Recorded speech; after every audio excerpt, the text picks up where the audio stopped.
개인적으로 배지가 오래전부터 있었어요. 그냥 미령담에 줬던 것 같은데. 가방에는 달고 다녔는데 옷에 하는 거는 잘 안 해요.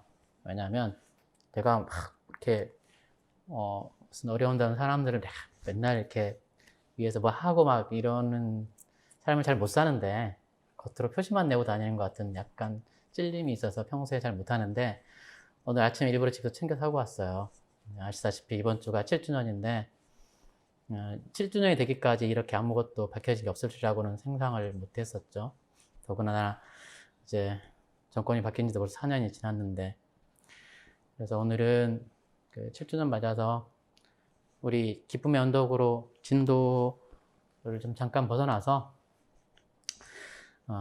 좀 생각을 해봤으면 좋겠다 싶어서 오늘 하루만이라도 좀 우리 예배 중에 그 어려움 당한 사람들을 기억했으면 좋겠다 하는 마음으로 이 본문을 정하고 일부러 또 배지를 한번 달았습니다. 넥타이도 제가 넥타이 중에 가장 이 색깔에 가까운 넥타이를 골랐어요. 네. 그러니까 오늘 예배만큼은 우리가 마음으로 좀 우리도 어렵지만 우리보다 더 어려운 사람들을 좀 마음에 좀 담았으면 좋겠다 싶은 생각이 듭니다. 시작할게요. 오늘 우리에게 주시는 하나님의 말씀은 사무엘하 21장 10절에서 14절까지 말씀입니다. 한 절씩 오늘 교독을 좀 해볼까요? 제가 먼저 하고 여러분 홀수절 해주시면 되겠습니다.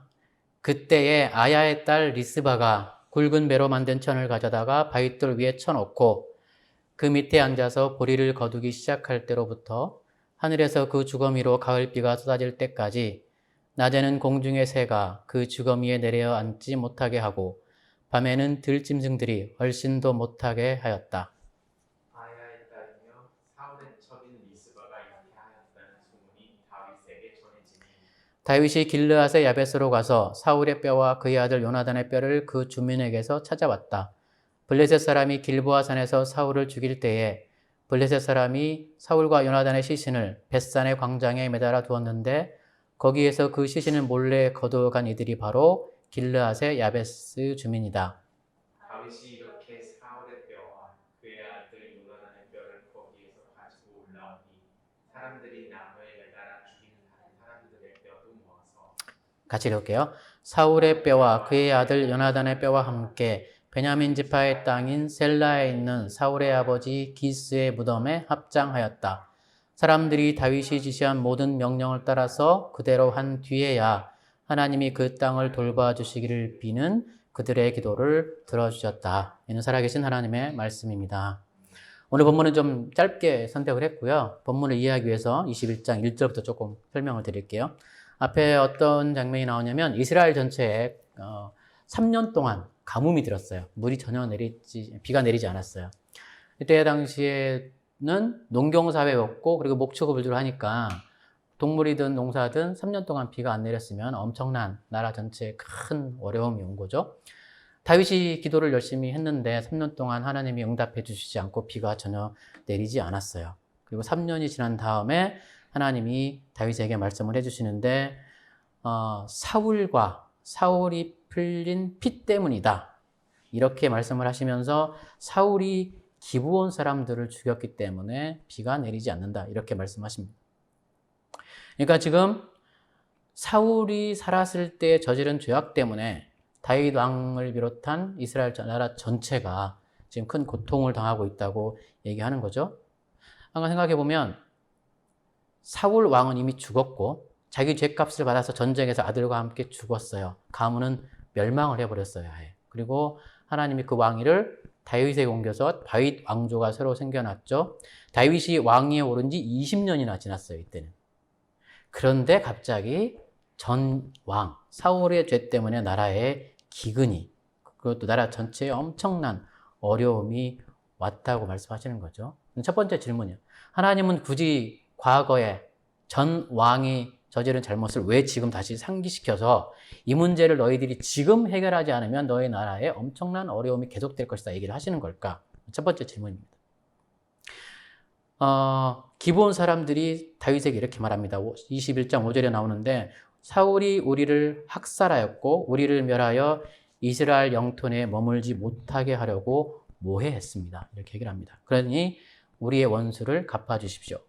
다윗이 기본 사람들이 물어봅니다. 그럼 우리가 너에게 어떻게 해주면 좋겠느냐? 하나님이 지금 원하시는 게 그거잖아요. 그들의 원통함을 풀어주라고. 그랬더니 기본 사람들이 와서 사울의 자손 중에 7명만 우리에게 넘겨주면 우리가 그들을 죽임으로 우리의 복수를 하겠습니다. 이렇게 얘기를 해요. 사울에게나 다윗에게나 이스라엘 사람들에게는 이 일이 수십 년 전에 일어난 과거였지만 그 일을 당했던 기본 사람들에게는 여전히 현실의 문제입니다. 그 원통함이 풀리지 않았어요.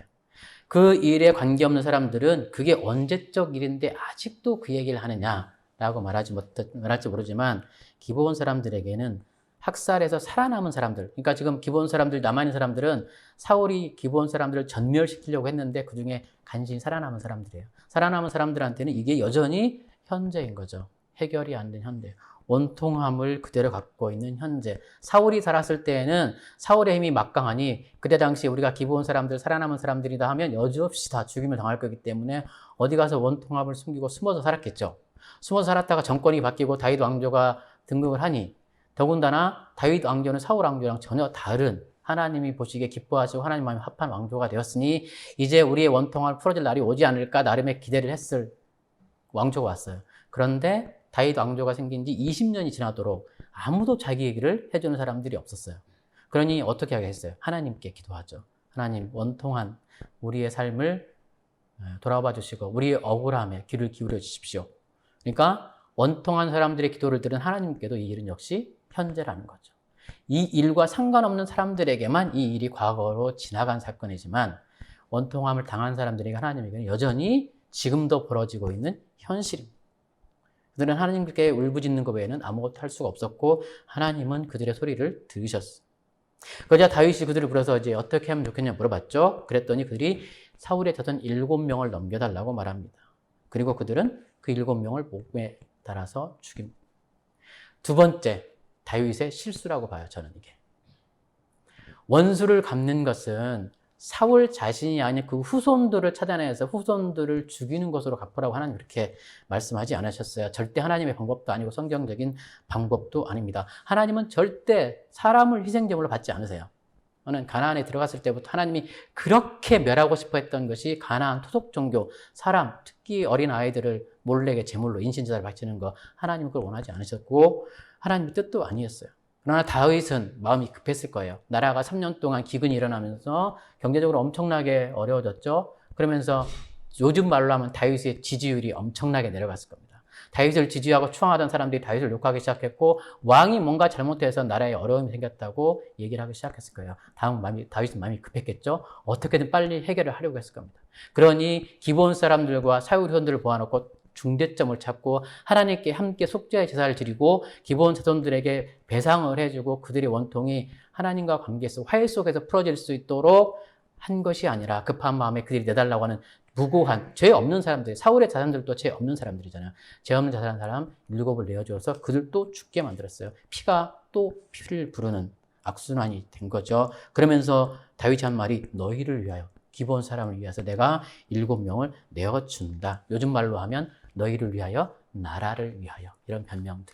나라를 위해서 우리가 이 일은 해야 된다. 이러면서 힘없고 연약한 사람들을 희생 제물로 내어주고 그들의 희생을 발판으로 나라의 부함, 강함을 꿈꾸는 그런 정책들. 이 모든 것들이 다 하나님이 원하시는 방법은 아니에요. 애맨 사람들, 약자들의 피눈물을 흘리게 하고 이 희생으로 나라가 강해지기를 기대하는 것. 이게 지금 성경에만 나오는 게 아니라 오늘날에도 끊임없이 이어지는 정책들이죠. 기브온이 누구냐면요. 여호수아 9장에 나오는 사람들이에요.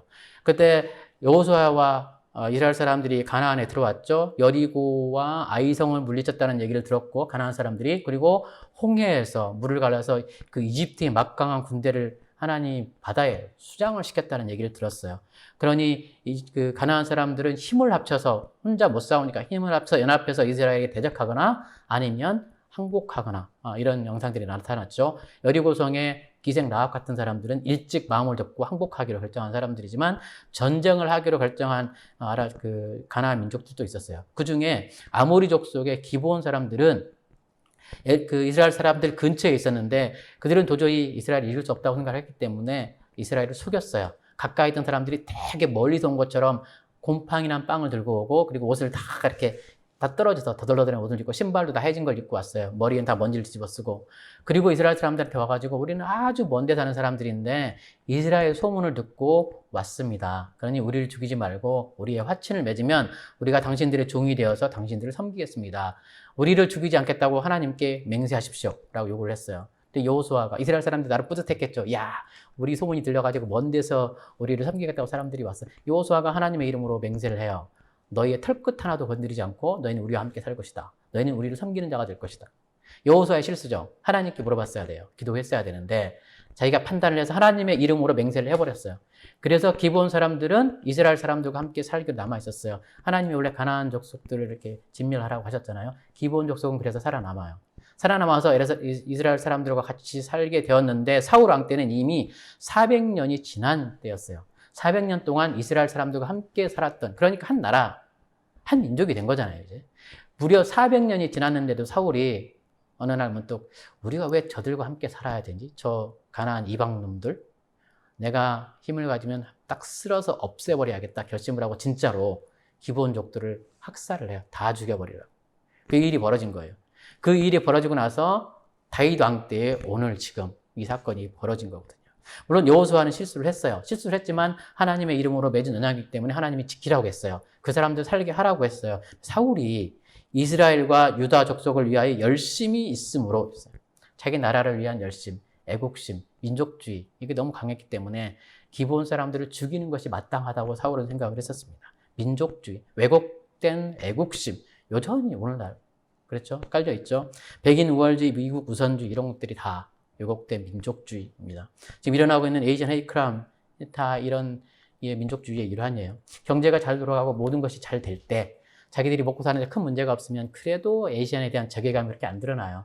너희들에게 죽어도 우리는 충분히 누릴 만한 것들이 있을 때는 괜찮아요. 근데 이제 안 그렇잖아요. 미국이 점점 경제가 어려워지니까 화살을 에이시안들한테 돌리는 거죠.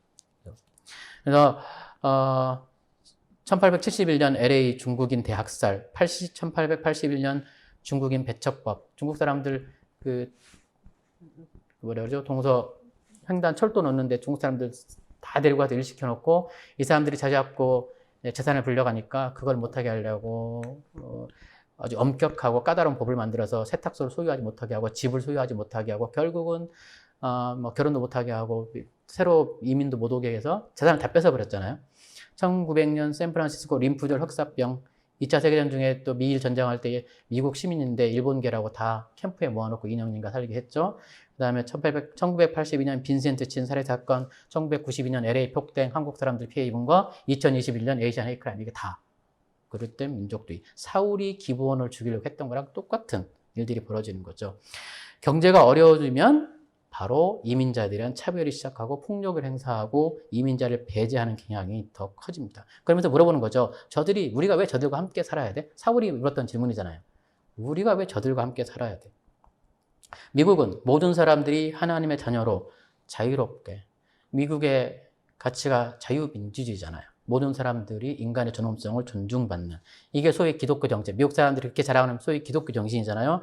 이렇게 세워진 정신의 위반한, 건국 정신의 위반이고 하나님과의 언약의 파기입니다. 모든 사람이 자유롭게 자기의 인격을 존중받으면서 살도록 만들어진 나라에 대한 위반이죠. 우리나라에서는 이게 세월호 아주 극명하게 나타나는데요. 그 영화에서도 보셨죠? 세월호 단식하고 금식할 때 진상 요구하는 사람들, 세월호 특별법 요구할 때 반드시 하는 사람들 보셨죠? 세월호 특별법 반대. 그리고 정말 기독교 역사상 가장 수치스러운 장면 중 하나, 단식 투쟁하는 사람들 옆에서 폭식 투쟁하던 그 기독교인들. 이런 정말 거의 악마 같은, 이게 예수의 이름으로, 진리의 이름으로 행해지고 있는 것들. 색깔론 종북 좌파로 그 원통한 사람들을 몰아가던 그런 상황들. 이런 사람들 중에 나라를 위하여 라고 외치는 사람들이 있었다는 거죠. 그렇죠? 나라를 위하여. 하나님이 정말 가증스럽게 여기는 나라를 위하여, 진리를 위하여 라고 하는 것들.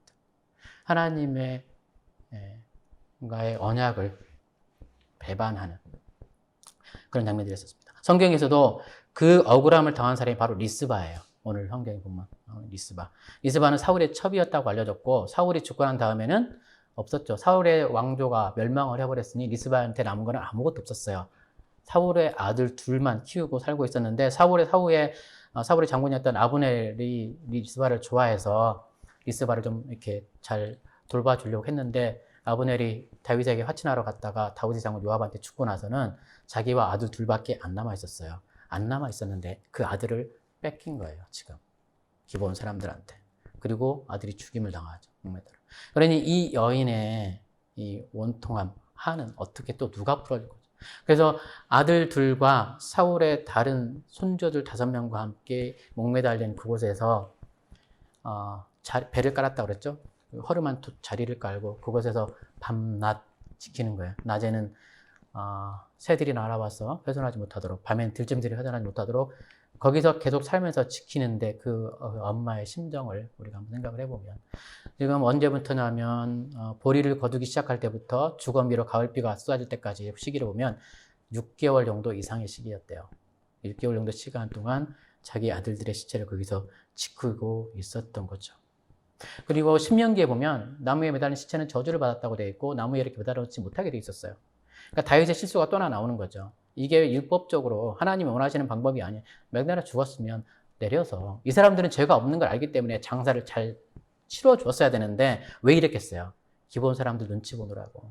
그리고 이 나라가 기본 사람들의 이 원통한 이 불만 때문에 혼란스러워지는 거 원치 않았고 이렇게 하면 빨리 비가 내려서 나라가 어려움에서 벗어날까 혹시 기대하고 그랬었어요. 근데 성경에 보세요. 비가 안 내려요. 보셨죠? 사울의 아들 자손 7명을 다 주셨는데 여긴 비 내렸다는 얘기가 없어요. 그러니까 하나님이 이걸 원하시는 방법이 아니었다는 걸 알겠죠. 하나님이 원하시는 방법은 원통한 사람들, 기본 사람들의 한을 풀어주라는 거지 또 다른 사람들을 피해자로 만들려는 건 아니었거든요.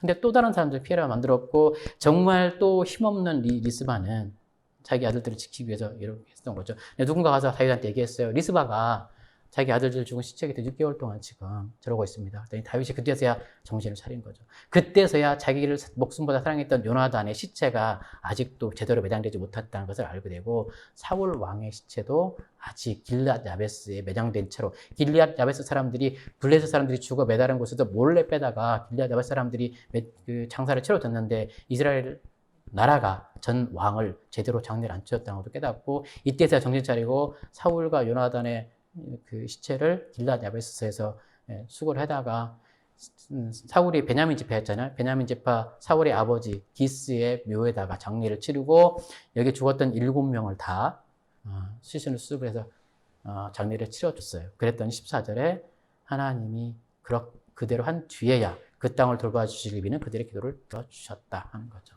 원통함이 이제서야 조금 풀린 거죠.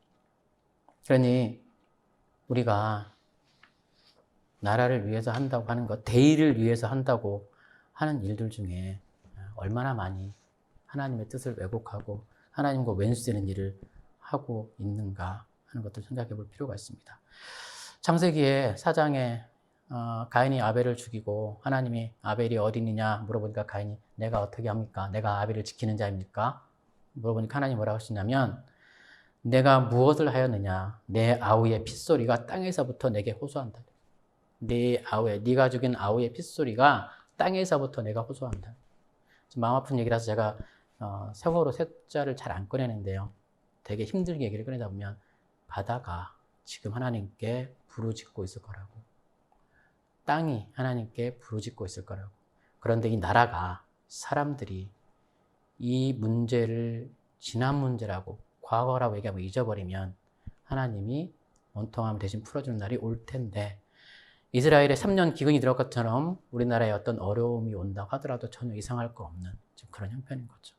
그래서 왜 아직도 세월호 나가는 사람들 맨하탄 제가 집에 몇 번 안 나가긴 했지만 나가서 보면요. 한국 분 중에 아직도 세월호예요? 보상 다 받았잖아요. 이런 분 제가 직접 만났고요.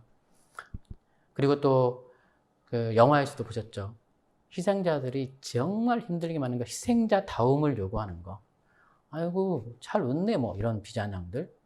또 너무 과하게 막 와서 희생자들을 억누르고 있는 울음을 이해도 못하고 자기가 너무 좀 과하게 오버해서 리액션 하는 것들도 그렇지만 그러나 적어도요 가장 두려운 일은 잊어버리는 거예요. 지났다, 과거다. 희생자들과 가족들과 하나님께는 여전한 현재인데 그거랑 상관없는 사람들이 이제 지난 일이니 그만하자. 이게 가장 두려운 현실인 거죠. 예수님이 하신 말씀이세요. 우리가 너희에게 피를 불어도 너희가 춤추지 않았고 우리가 애곡을 하여도 너희는 울지 않았다. 이러고 있다가 이제 지났다. 과거다. 그 사람들은 울지도 않았어요. 울지도 않았고 이제는 지났다. 아직까지도 그러냐. 이제 제발 좀 그만 좀 해라 그러는데 그 사람들은 처음부터 울지도 않았어요. 그리고 물론 처음에 함께 했다가 지금 이제 시간이 지나서 이제 그만하자 하는 사람도 물론 있죠. 오늘 그런 사람들이 더 아프게 한다고 영화에서 나오긴 했는데 전혀 아직 지난 과거는 아니라고 하는 사실. 성경이 말씀하는 게 이거죠. 기뻐하는 사람들과 함께 기뻐하고 우는 사람들과 함께 우십시오. 이게 없으면 어떻게 우리가 기독교인이라고, 어떻게 우리가 믿음 안에서 한 형제 자매라고, 우리 믿음 안에서 한 몸이고 나는 한 부분이잖아. 지체. 나는 손이고 너는 발이고 너는 코고 너는 입이고 어떻게 우리가 서로 연관되지 않았다고 할 수가 있겠냐. 지금 성경 하는 말씀이 이거고요. 마지막 한 지체가 고통을 당하면 모든 지체가 함께 고통을 당하죠. 그렇죠? 한 몸에서 손이 아프면 모두가 다 아픈 거죠. 한 지체가 영광을 받으면 모든 지체가 함께 기뻐합니다. 하나님의 말씀이고요. 한 가지만 더 언급하고 넘어갈 텐데요. 모세의 어머니가 요게벳의 노래 찬양 들어보셨죠? 요게벳의 노래.